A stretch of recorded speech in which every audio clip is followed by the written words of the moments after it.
আসসালামু আলাইকুম। আশা করি সবাই অনেক অনেক বেশি ভালো আছেন। আলহামদুলিল্লাহ আমিও ভালো আছি। আজকে আপনাদের জন্য খুবই মজাদার এবং সুস্বাদু একটা ভর্তা রেসিপি নিয়ে এসেছি। আশা করি রেসিপিটা সবার ভালো লাগবে। তাহলে চলুন এই ভর্তাটা করতে আমি কি কি নিয়েছি। এখানে 1 পিস মাংস নিয়েছি ভর্তা করার জন্য, কারণ এই ভর্তাটা করতে 1 পিসই মাংসই যথেষ্ট, বেশি মাংসের একদমই প্রয়োজন নেই। তারপর এখানে নিয়েছি 5টা রসুন, নিয়েছি 6টা পেঁয়াজ, আর কি সাইজের নিয়েছি অবশ্যই দেখে বুঝতে পারছেন। তারপর এখানে নিয়েছি অনেকগুলো কাঁচামরিচ আর শুকনো মরিচ। ঝালটা আপনারা আপনাদের মন মতোই দিয়ে দেবেন, যেহেতু আমরা ঝাল খাই এজন্য বেশি করে নিয়েছি। তারপর যে মাংসের পিসটা নিয়েছি, এই মাংসের পিসটা ছুরি দিয়ে একদম কুচি কুচি করে নিব, কারণ মাংসটা একদম কুচি কুচি করে নিতে হবে।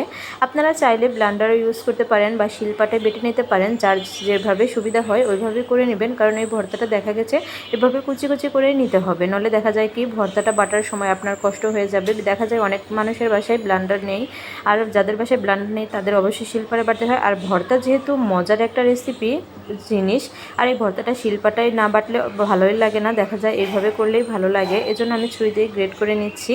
আর এইভাবে কুচি কুচি করে নিলে একটাই সুবিধা, আপনার ভর্তাটা ভাজার সময় মাংসটা সেদ্ধ হয়ে যায়। আর যেহেতু গরুর মাংস একটু শক্ত হয়ে থাকে, এজন্য বেশি করে কুচি নিতে হবে। যত বেশি করে কুচি কুচি করে নেবেন তত বেশি সেদ্ধ হয়ে যাবে।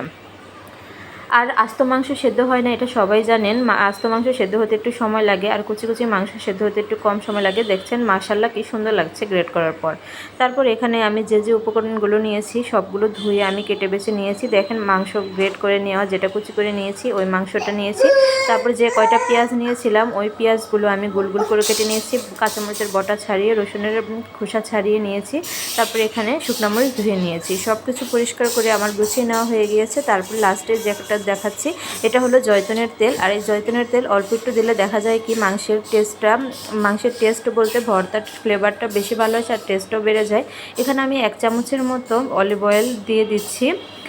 দেওয়ার পর আমি এখানে সাদা তেলটা আগে নিয়েছিলাম, আর এই সাদা তেলেই অলিভ অয়েলটা মিক্স করে দিচ্ছি। তারপর এটা একটু নাড়াচাড়া দিয়ে আমি যেগুলো রেডি করে নিয়েছিলাম সব কিছু একসাথে ভেজে নেব।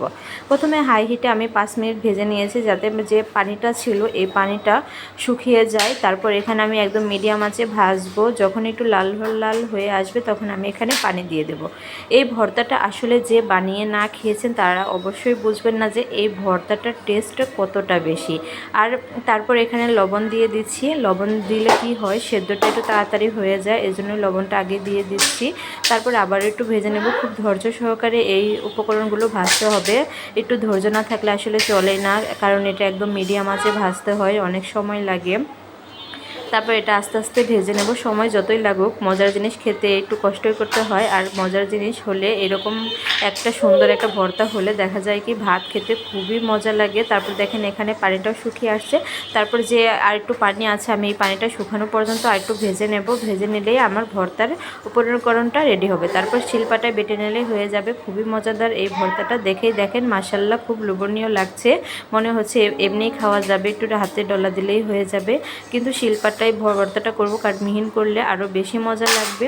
তারপর এখানে দেখেন শিলপাটা ধুয়ে পরিষ্কার করে নিয়েছি। তারপর আমি এখানে শিলপাটাই বেটে নেব।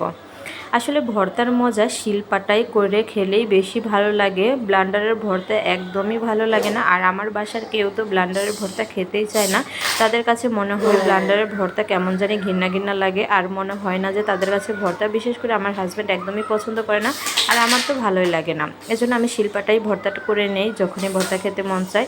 আর ভর্তা সব মেয়েরাই পছন্দ করে, মেয়ে ছেলে সবাই পছন্দ করে, কারণ ভর্তা এমন একটা জিনিস, ভর্তা না হলে আসলে চলেই না। আর এইরকম যদি একটা মজার ভর্তা হয় তাহলে তো কথাই নেই। দেখেন এদিকে আপনাদের সাথে গল্প করতে করতে ভর্তাটা বাটা হয়ে গিয়েছে। এই ভর্তাটা আসলে এত বেশি মজার, আপনারা যদি বাসায় বানিয়ে না খান তাহলে বুঝবেনই না এই ভর্তার টেস্টটা যে কতটা বেশি ছিল। এদিকে দেখেন ভর্তাটা দেখতে মাশাআল্লাহ কতটা ইয়াম্মি লাগছে। তারপরে দেখেন আমি আপনাদের দেখাচ্ছি, একদম মিহিন করে বেটে নিয়েছি, কারণ একটু মিহিন করে বেটে নিলে ভর্তাটা খেতে বেশি ভালো লাগে। তারপরে এখানে একটা বাটিতে আমি নিয়ে নিচ্ছি, আর বাটিতে রাখার পর ভর্তাটা দেখতে আরও বেশি সুন্দর লাগছে। মাশাআল্লাহ মাশাআল্লাহ। আর এই এত সুন্দর রেসিপিটা যদি আপনাদের সবার ভালো লাগে অবশ্যই লাইক কমেন্ট শেয়ার করবেন। আর যারা এখনই আমার পেজটি ফলো করেনি তারা অবশ্যই ফলো দিয়ে দেবেন। আশা করি আজকের ভিডিওটা সবার অনেক অনেক বেশি ভালো লেগেছে। আর সবাই ভালো থাকবেন, আর আমার জন্য দোয়া করবেন যাতে আপনাদের জন্য আরও নতুন নতুন রেসিপি নিয়ে আসতে পারি। আর আজকের মতো এখানেই, সবাই ভালো থাকবেন। আল্লাহ হাফেজ।